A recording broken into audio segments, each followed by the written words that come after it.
Okay, vi åbner Logic. Det er det her musikprogram, Okay. han bruger. Trykker på File, File. Open, Open. Music. Nu er den her allerede. Og Logic. Så ligger der her en masse presets, jeg har lavet. Vi kan prøve nummer 5.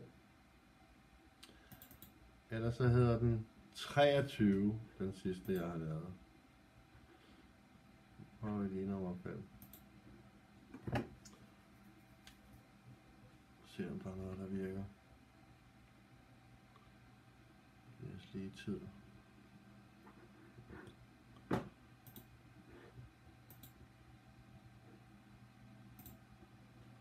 Main window. Der ligger allerede noget, han har spillet.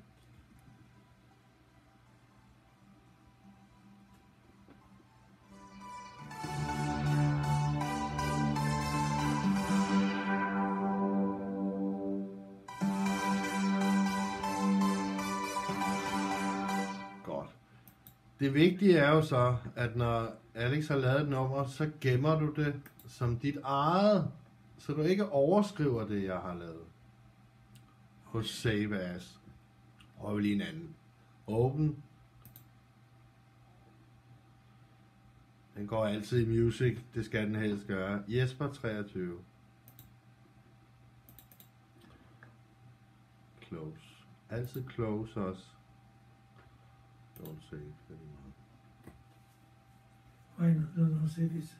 Save it. Ikke hvis du ikke har lavet. Jo. Men hvis du ikke har lavet noget, så skal du ikke gemme den jo. Men du har lavet. Ja, men du har også gemt oven på min. Det var det den fejl. Så er den her. Så skal jeg altid lige vente på, at det kommer.